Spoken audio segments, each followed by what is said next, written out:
Good morning, everyone. It is 11 o'clock, so we are going to get started with our presentation. And it looks like Plumer has set us to record. So, hello, everyone, again. Um, Welcome to Logos, Fonts, Colors, Oh My, creating a style guide for your library. My name is Lissa Radder, and I am the Administrative Coordinator at the Oconomowoc Public Library. I provide a wide range of support to the library director, staff, and board to keep things running behind the scenes. I became part of this project because I maintain the website, produce brochures and handouts, plan marketing, and put together our printed and email newsletter. Hi, everyone. I'm Jennie Fidler, and I'm the Special Services Coordinator at the Oconomowoc Public Library. And the main parts of my job are youth services and outreach. My connection to design is that I make the majority of our flyers for youth services. And because I'm detail-oriented, I proofread a lot of the library's materials, like the newsletter. We want to heavily emphasize that neither of us has a background in graphic design. The project we are presenting today is a result of watching library design and accessibility webinars, talking to people who know more than we do, and doing our own research. So this is definitely something that you can do too. Today, we're going to walk you through what you'll need to know and consider to create a style guide for your library. After giving you a little bit of information about our library, we'll go through what a style guide is and why it's important. Then we'll walk you through the process of creating your own guide. Throughout the process and at the end, we'll provide details that are specific to our project.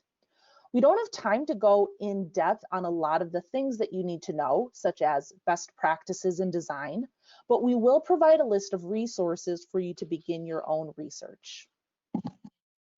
We'd first like to share some basic information about our library and city. The city of Oconomowoc is located about halfway between Milwaukee and Madison. The city itself is home to about 16,000 residents, but our service population is about 24,000 because we are surrounded by multiple small communities without libraries. In the last 6 years, our leadership team has changed dramatically, and as a result, so has the library. We have systematically updated and changed how we serve our community and operate as an organization. This style guide project is just one of many that we have in the works that is helping us reach the vision we have for our library.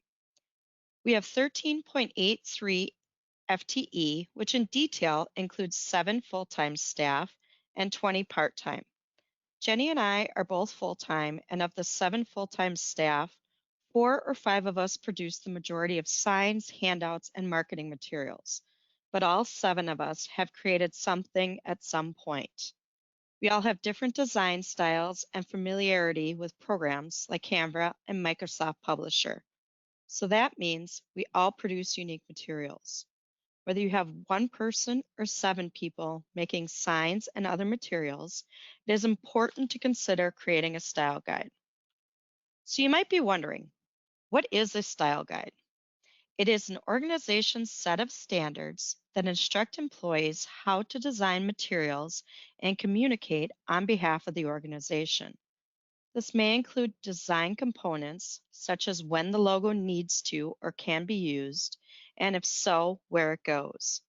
It may instruct what fonts and colors should be used, and if and how images and clip art are allowed. Style guides also focus on how you communicate by setting standards for vocabulary, grammar, and formatting. All of these components go hand in hand with your mission, vision, and core values because a guide dictates how you present yourself as an organization. Most or all of us are probably familiar with Overdrive's app, Libby. By just looking at the website, I can immediately see some of the app's style guide components. Maroon is obviously the main color, teal is the first accent color, and then yellow is a second accent color. You see the same font used consistently as headings or content. At a glance, I can identify this site as belonging to Libby as opposed to Flipster, which uses a completely different color scheme and fonts. Once you dig deeper, you'll find a lot more differences in how these in how these services design and communicate their products. But for now, it's enough to see how just the design components are effective.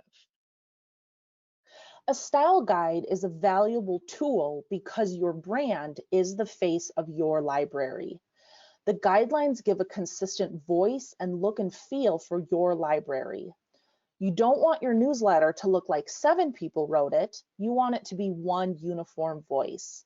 And that goes for any and all of your publications. By determining ahead of time what can and cannot be used, you set a high standard for the quality of the design and you ensure the content is accessible. For your staff, when they create a sign, they don't need to take the time to make design decisions because many of the components, like fonts and colors, have already been predetermined. I expect that most library staff, like myself, do not have a background in graphic design, or at the most, it was a small part of one class you took.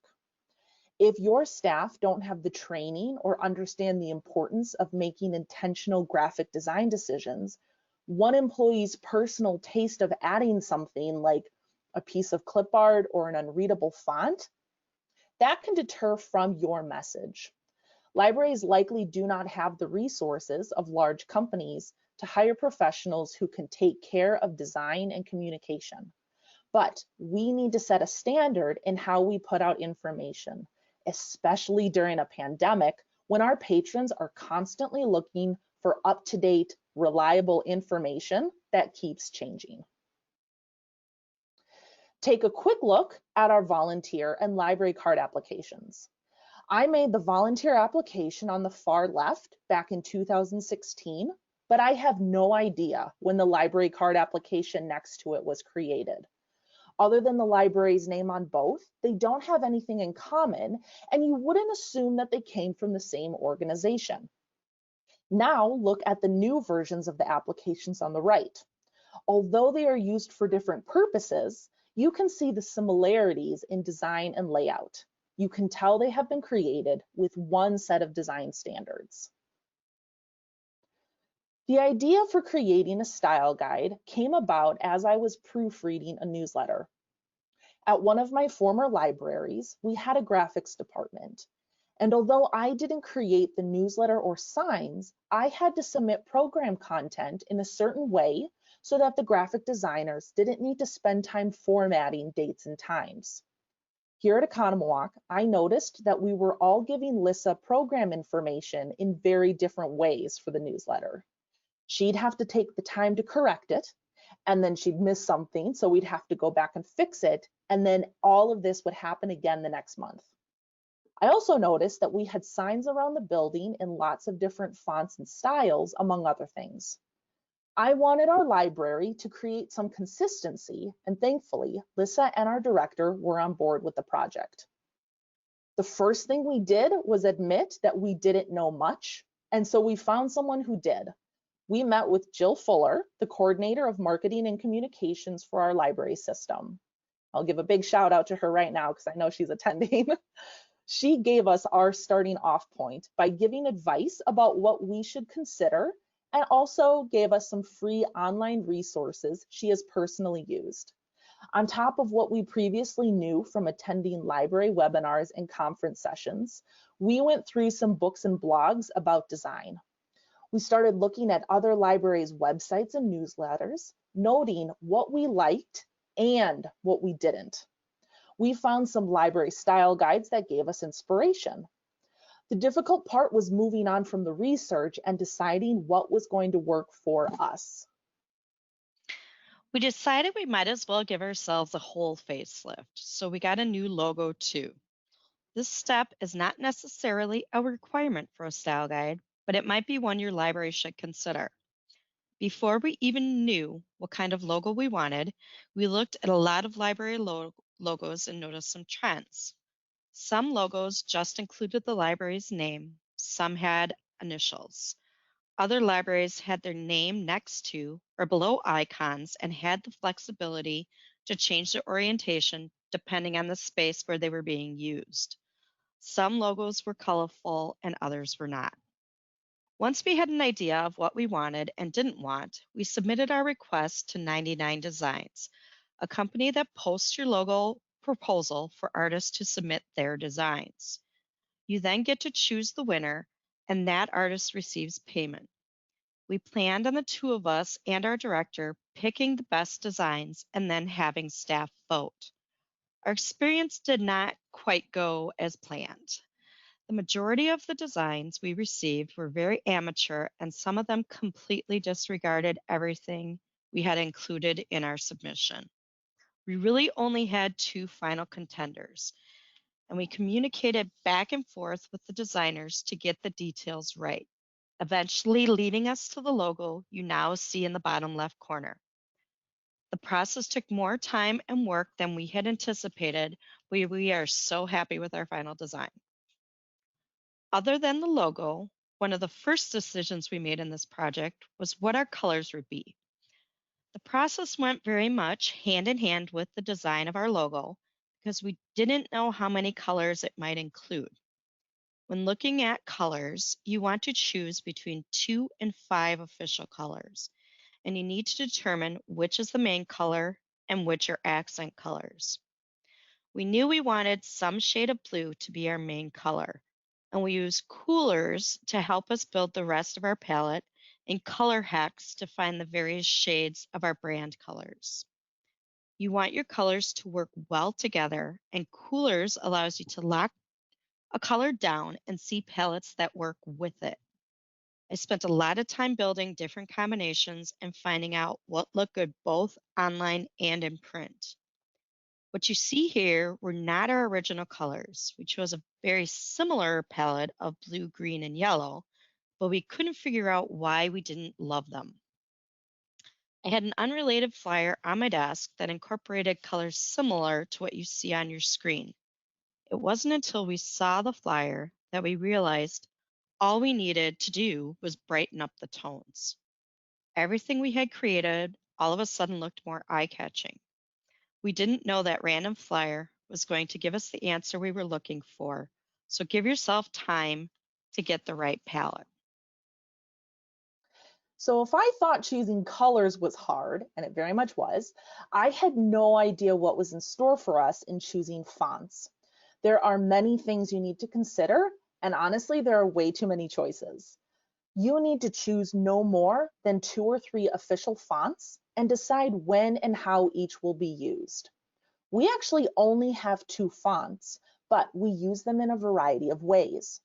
Our headline font is Roboto Slab in bold, small caps. You'll see this used as a title to a document, like the title slide of this presentation.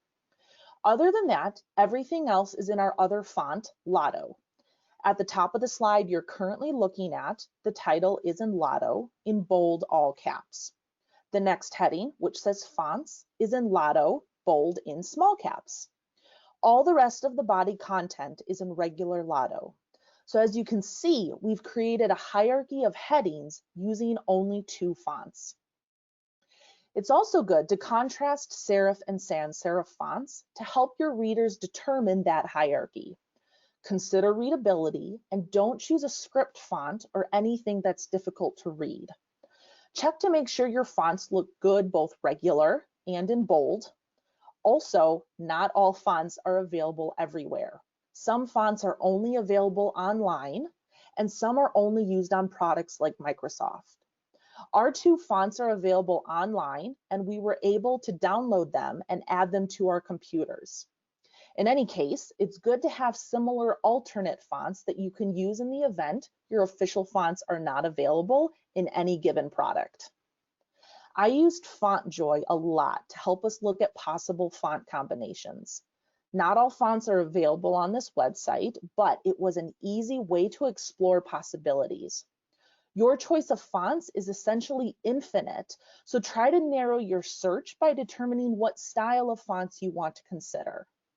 And at some point, as difficult as it is, and I completely understand, you just have to make a decision.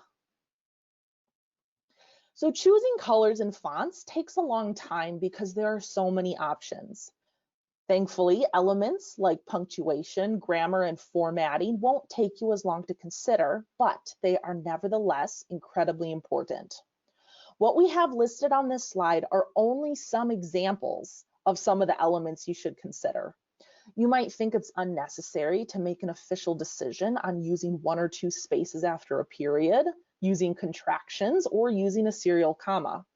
But when you have multiple employees writing on behalf of the library, that means you also have multiple writing styles and typing habits that will clash with each other. This can look unprofessional and distract from the message that you are trying to communicate. So however your library decides to format dates, times, and addresses, just make sure it's consistent across the board. We used AP style as a jumping off point, but then we used best practices and our own style preferences to establish our own guidelines.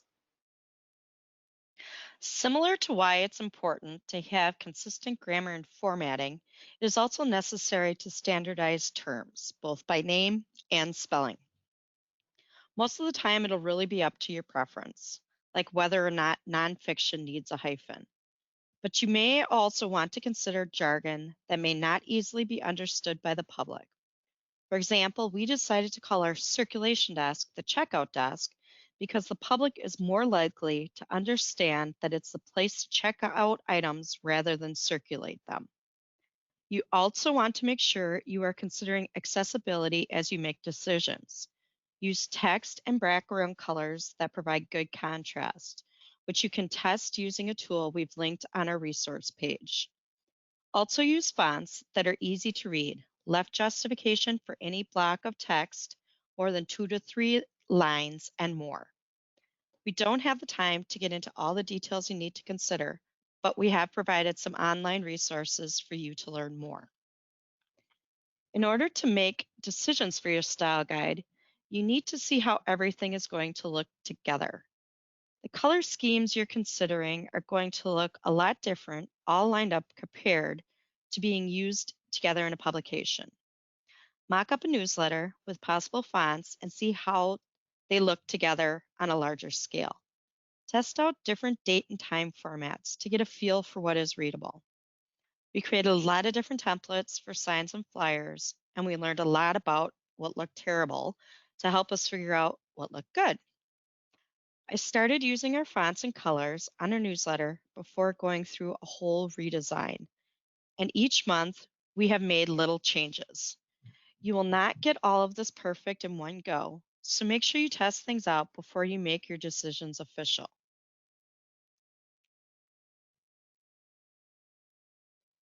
So after you've made all the decisions about what goes in your style guide, you need to decide who, where, and what will be affected.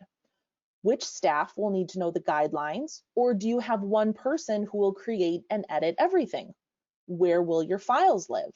Will everyone be able to print the materials? Where will signs and brochures be displayed? A style guide naturally creates structure and boundaries, and it's up to you to figure out how those will work in your library. You also need to decide what materials are bound by the guide. Our online content, brochures, library card and volunteer applications, and any handouts need to follow our standards. However, we've made exceptions for program flyers and book displays. Both of these are temporary in nature. They're supposed to be up for a month at the most, and they're also supposed to be eye-catching and thematic. But there are still some guidelines that they need to follow. The title font can be fun and unique and fit the theme of the flyer, but then all of the content like date, time, and description need to be in our content font, which is Lotto. Also, the program flyers need to be on our provided template to create recognizable consistency.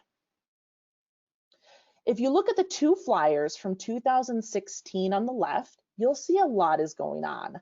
It's difficult to read the black text on the purple background on the Tea Party flyer, and it's difficult to read the large block of center justified text on the Star Wars flyer. In both cases, if you don't see the logo, you won't know who's throwing the program, and if you do, hopefully you know where the library is. Also, there is no consistency in how the dates and times are written. But as you move to the right, you'll see how things have progressed. For the sing-along story time, we're now following the style guide formats and have a simple template with library information at the bottom. The two on the right were made during the pandemic. We added our YouTube icon now that that account is way more important than we ever thought it was before. And you'll see in the top left corner that we added little tabs to denote what is virtual and what is a take-home activity. Each of these still has its own unique feel to match the program, but you can easily identify it as ours. Once you know what is going to be in your style guide, you need to create the actual guide so you have all of your standards in one place. You'll also need to create other resources like building templates staff might need to use. Some of the templates we created include one for flyers, which Jenny just showed you, memos, public signs, invoices, and more. Add your official fonts to every computer if they are not already there, and set them and your official colors as the default settings. This will save staff time in the future because they won't have to look for the right font or type in the color code for new documents. Once you have these tools ready, train your staff who will need to know the style guide. Go through it thoroughly and make sure they understand why it's important to follow these guidelines. But just because they have all the information in front of them doesn't mean they'll get everything correct right away. Prepare for there to be a learning curve. Now that we have trained our staff, anyone who makes anything needs to run it by me. This gives us a chance to make sure it fits these standards, but it also gives the staff a chance to learn what they may have missed. At this point in the process, anything new you create is made with the style guide. However, you need to update everything you already have so it matches. Although internal forms and documents are not seen by the public, it's good to update those as well. All your documents have probably been created at different times by different staff and could use an update. Adding your style to your website might be tricky depending on your ability to edit if it's part of your municipality's site. Even if you can't change the whole layout, try to update the language and terms to align them with your new brand. Here are some screenshots of the tools I mentioned that need to be added to computers and accounts. On the left, you'll see the Canva color and font styles, and on the right are the font and color settings for Microsoft programs.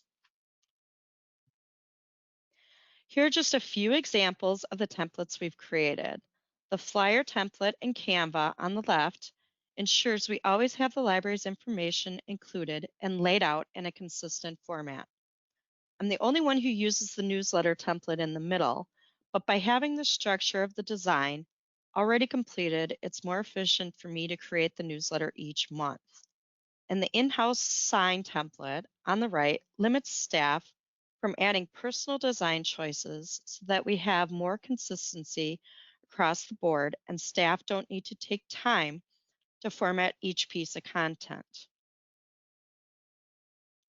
Here are some examples of signs we have updated. On the left, you'll see the old ones. And then at a glance, you can see how we've taken a variety of designs to create a more consistent look and feel. One way we decided to use our official fonts is to designate blue for collections, green for informational, and yellow for notices. So after doing all of this work, the last thing you want to do is let the standards slip. So check your designs with another staff member who knows the style guide well, and keep learning about design. For example, when I see my church's announcement slides, I look at the fonts and colors, the images and photos, and just how everything is layered in addition to just reading the content. You can learn a lot from both good and bad design features. If you can't read something easily, whether based on color contrast, font, or layout, that's something you now know you should likely avoid. Also, take advantage of webinars and conference sessions that are about design and accessibility to keep you learning or be reminded about important practices. And just like any official library document, you should revisit your style guide after a few years to address changes in styles and norms and components that just may not work for your library anymore. But don't be afraid to make changes in the meantime if things come up. For example, Lissa and I never knew that we would need to consider standardizing the term live stream. Is it one word, two words, or hyphenated? This issue didn't come up until we found ourselves regularly using it inconsistently in information about virtual programs. If you have the time and the means, you should not just update your signs, but also go through a full sign audit. Signs are more effective in moderation, so decide which ones you really need instead of just automatically updating everything. Ask yourself if you need every sign. Can you simplify them? Is the tone of the sign in line with your overall brand? There are entire webinars I have seen made specifically for libraries on how to create effective signage. So we obviously can't unpack everything here. This is a big project, but it's an important step in improving your library's communication. In the new year, Lissa and I are going to meet with each department at our library to go through this process. Another project we have given ourselves is to completely redesign the website. Lissa had been wanting to refresh our website anyway, and this project gave us the push we needed to tackle it. A while back, Lissa updated our current website with our fonts and colors, but the new website will be much more in tune with our whole style guide, and we hope to debut it in early 2021. And if you happen to have the money in your budget, or maybe your friends group has some money, consider purchasing tablecloths in your main color and other giveaways with your logo on them to further spread the recognition of your brand at community events. Jenny and I were the two main staff members who worked on this whole project, including the research, creation, and training. We unintentionally made a great team. I am more visual and focused on the design components, while Jenny is more technical. She looks for inconsistencies and pays great attention to formatting. We compiled all of our possibilities and preferences and presented them to our director, and as a team, we made the final decisions. We started our research in December of 2018 and spent all of 2019 creating the majority of the style guide. We were slated to train our staff the week everything shut down in March due to the pandemic, so that, plus summer and staffing levels, prevented us from training the staff and moving forward with redesigns. We just recently did the training, and as Jenny said, are currently working on the website and planning to do our sign audit in the new year.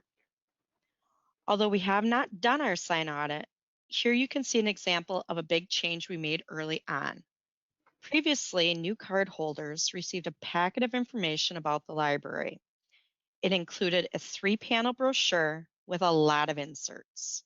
Staff made copies of pages that had already been printed, and eventually a lot of the content became unreadable. Staff had to print, cut, fold, and compile each packet. There was nothing that bridged these various components with the others. So rather than just updating the styling of each part and keeping the text the same, I went through it all and did a complete redesign.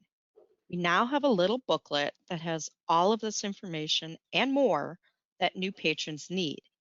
Each copy is printed fresh, so the quality is good, and it takes less staff time to fold and staple. We know you can't read the content on the images we have here, but you can see the differences in design and how the new one looks much better. We've included this example on a resource page for you.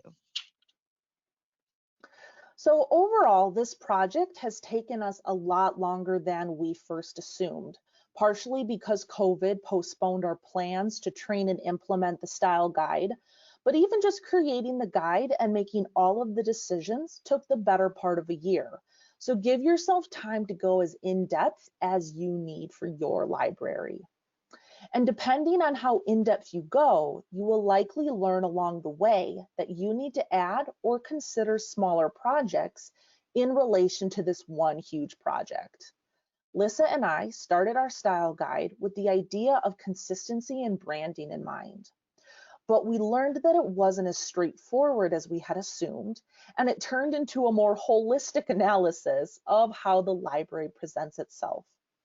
For example, we learned a lot about accessibility and how our collection signs aren't actually that great. We added a new facet to our overall project, and with the combination of a grant and budget request for next year, we are getting new end cap sign holders. This is a kind of side project that isn't going to be needed by every library. Maybe your end cap sign holders are already phenomenal. I don't know. But here at Oconomowoc, we're working with things that were put in place more than 30 years ago, and it's taking a lot of time and effort to get them to the standard we want. Another unforeseen project we added was to standardize how we named files and documents. Just like design, each staff member has their own way of naming documents on the shared drive, and we all organize them differently. So we wanted to make sure that both current and future staff can and will be able to find everything they need on the shared drive. My last example is a much smaller, more manageable project, but important nevertheless. We realized we needed to calibrate all of our printers because they all printed different tones. So if we have official colors, those need to be accurate and consistent across the board. These examples I just gave are ones we didn't know were going to come up, but we added them to ensure this project was going to meet the high standards that we set for ourselves. Your library is different from ours, and so it's probably going to have its own set of unexpected side projects. You also need the full backing of your director. A style guide directly affects a lot of staff, and it's a big change. To give your library's brand a full overhaul, that direction needs to come from the top, especially if you think some staff will be resistant to the change or have a difficult time adapting. Implementing a style guide is not just a change in practice, it also requires a change in mindset, because everyone needs to recognize and acknowledge these standards are for the good of the library. In addition to holding other staff to the standards, you also have to hold yourself to those standards. And that might seem obvious, but Lissa and I have had to remind each other of the rules that we put in place. It is tempting to want to add fun tidbits sometimes, or it's easier to not follow the guidelines, but we have to set the example. And as you decide what your design standards will be, keep in mind that less is more. People like to add lots of colors and images to get their message across, but a simple, straightforward design is much more professional and effective. And that's why you're going to want to set limits on how many official colors you have and how many official fonts you have. And last of all, you will learn a lot about design and accessibility. You will likely look back at past designs like me and ask yourself what you were thinking. So remember that this is an ongoing process. There's a lot to learn. And as we said at the beginning, neither of us is a graphic designer, but we did our research and learned a lot to create a style guide. We know that it is an essential tool for our library and that all of you are capable of making one for your library as well. This presentation will be made available, as well as our style guide and a list of resources we used throughout the project. You can access those right now by visiting the link shown on the right side of the slide. And we also plan on making them available on WLA's page for this conference. Please feel free to contact us if you need more information, but for now we have some time for questions. So our director, Betsy Bleck, has been keeping track of the chat and any questions typed in. So if you have any questions, please add them there right now and we'll take a look at them and see if we can clear anything up for you.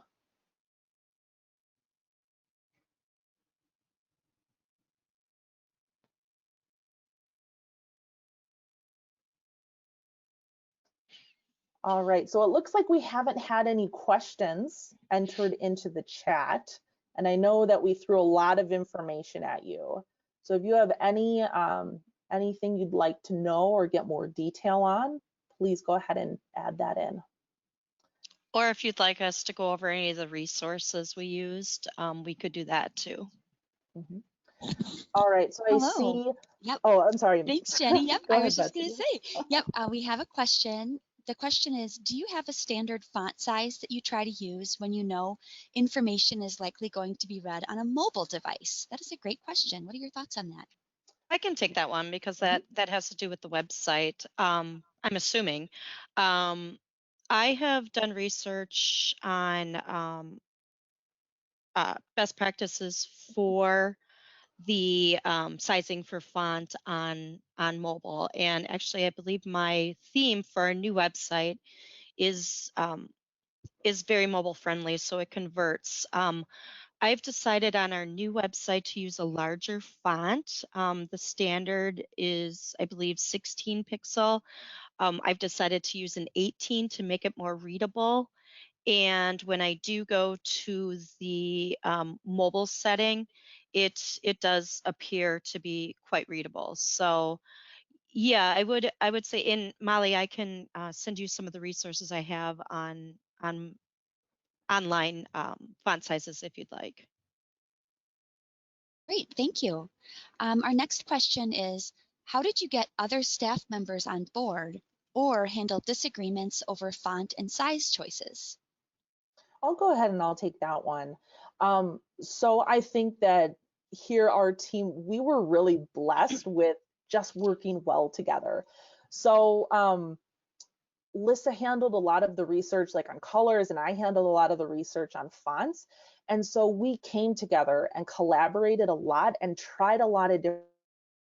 I don't recall us having any big arguments. I think if there are arguments, you need to look back at what professional graphic designers say. What are the best practices?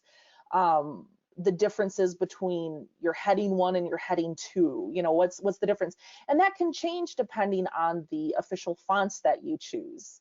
So like an 18 Lotto is a different size than an 18 Roboto slab for us. So I think I would say look at what the professional graphic designers say in the resources that we've provided, but also test things out. And for us, again, like I said, we didn't have any big disagreements, but a lot of it really comes down to what your director is looking for as well. So that might have to be the tiebreaker. Yeah, I was going to say Betsy, our director, was a tiebreaker for a few things, and we bounced things back and forth. Like I remember with the logo, Jennie wasn't on board originally. I mean, she kind of thought we could have found something different, but then as we looked at it and changed the colors of it and tweaked it a bit, we fell in love with it. And it would just kind of was making your case for what you thought was good and not getting hurt feelings if someone disagreed. And you just got to remember it's for the better of the library. And if it works, we can always reevaluate it later if it doesn't work. So yeah, I think we made a great team and there really was no issues. And I think when there are disagreements, really get down to the point of why. Because as Lissa mentioned, the logo, we came in looking for different things. Oconomowoc is such a long name. I was looking for something that would give us flexibility to move an icon either next to it or on top of it to really give us either a portrait or a landscape feel depending on where we needed to use it. So I kept holding on to that. I loved the logo that we ended up with, but I kept holding on.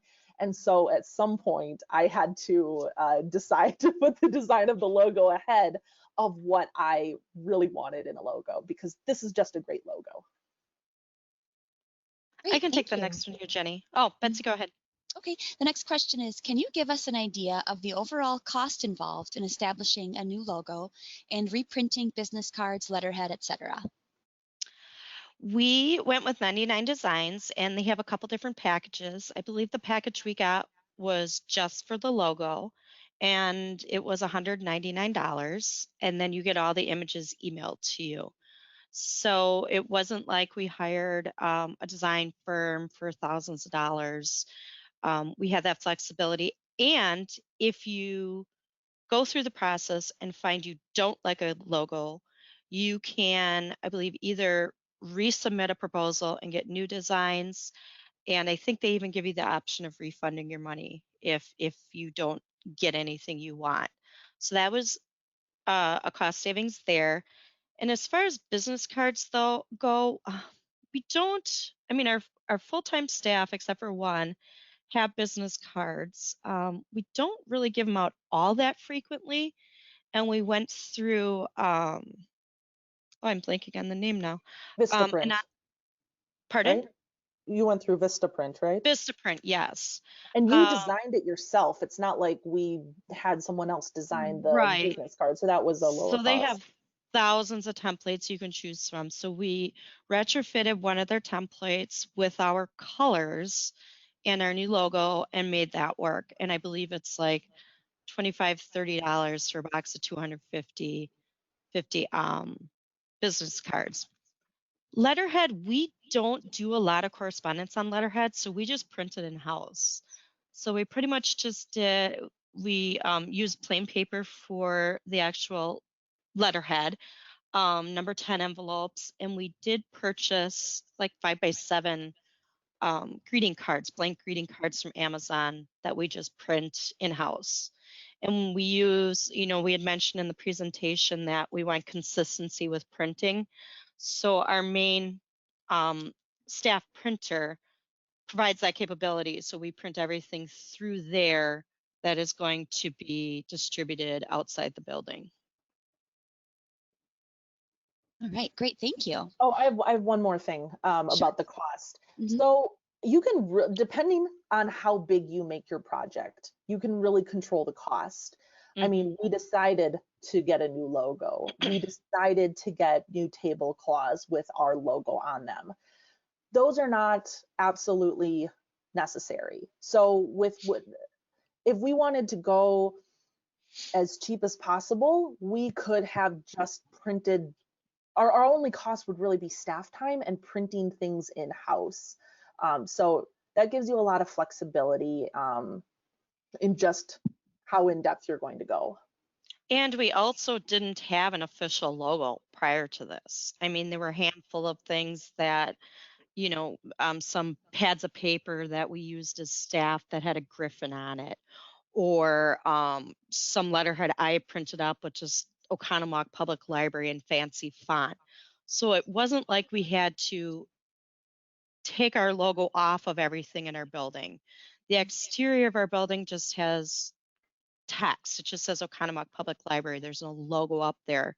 So that was a huge cost savings. The sign project that we're doing is going to have some cost to it, but our sign holders are going to be just standard, not branded. We're going to be able to swap stuff out. And the reason we're replacing them is because the original ones are, the ones that are there now are original from the mid 80s, and they just don't serve the purpose they should anymore.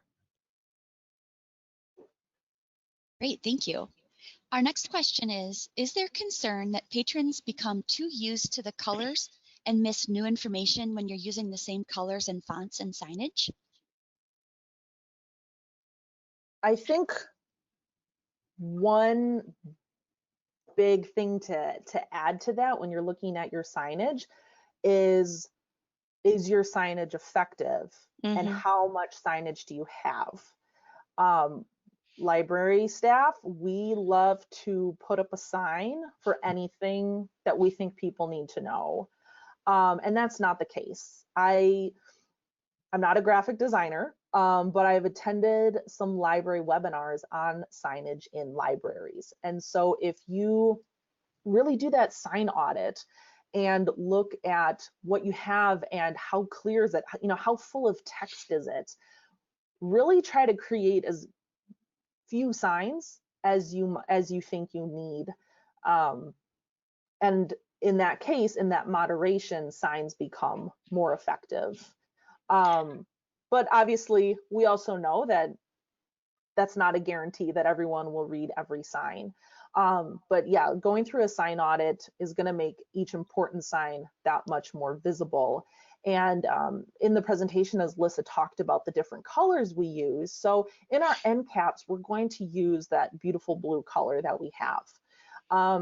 For informational, as far as if we need to put an out of order sign on a computer, that one's going to be a green border. If we have an open position, we're going to post that on a yellow sign. So we have those differences, but I think it really comes down to having signs in moderation.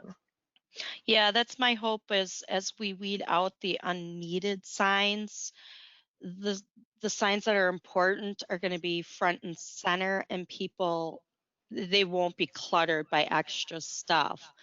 My plan is to use icons on some of the signs for like permanent things, like our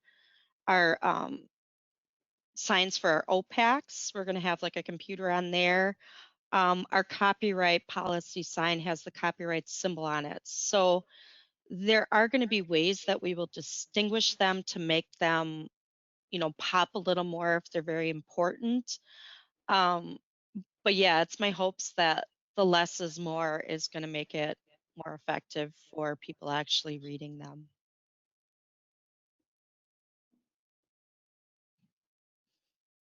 Okay, great. It looks like that's all the questions that have come through on the chat. So Betsy, since we don't have another question to answer, would you mind talking about what we were discussing yesterday about what if your team or your director needs a little bit of persuading on why this kind of project is important? What would you do in that situation? Sure, I'd be happy to. So I'm Betsy. I'm the director at Jennie and Lissa's library. And when we were talking about this presentation, we were thinking about what questions folks might have. And one of the questions, we thought people might have is, well, how do I kind of start this conversation with my director if I'm not sure that they're going to be on board with this? And I was thinking about it, and I was thinking, well, what you want to do if you're going to have this conversation with your director is go into the conversation as you would any conversation, go in prepared, right? Kind of anticipate what their questions might be, gather some great information on what the impact of updating your style can be, and of exactly how low cost it really can be, and about the amount of time that it can take. It's good to know what makes your director tick. What does your director feel nervous about day to day, or what does your director think about? And I know that two things that directors think a lot about are staff time and money. So if you can kind of think about ways to help your director understand what those costs would be, that'll be helpful. I also think it helps if you go in to this conversation indicating a willingness to be part of the process, to say, I think this would be a really great thing, and here's what the impact at this library would be. Here's what the impact to patrons would be, and I would love to be part of it. And that's a great thing too, to be willing to have some skin in the game, some time in the game. And then the other thing is, it might be that when you have that conversation with your director, they might say, oh, I'm so sorry, but not right now, or they might just say no, and that's okay too, because what you can do is think about what are the areas where you can still work toward the goals of improving style at your library.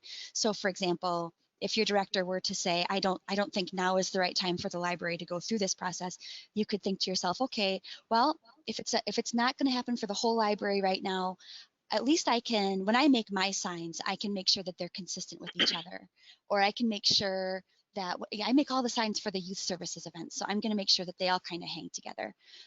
So even if your director says no or not right now, you can still be creative and think about ways that you can reach toward the same goal until the time comes when you can tackle a big project. Does that answer that question, Jennie? I think that's fantastic. And again, yeah, do your own research on how to make an accessible flyer or sign. There's so much that you can learn yourself, even if you can't make it widespread throughout the library. And even if you, do it in baby steps. If you don't have an overall full picture of what would be acceptable, because it can be cumbersome to go through everything by yourself. That's why during this process, Jenny and I split up areas. It just gets to be too much for one person. And yeah, bounce ideas off of other people. You can talk to coworkers and say, they've attended a webinar or seminar or whatever, and see what they've learned. It really helps to get ideas from other people too.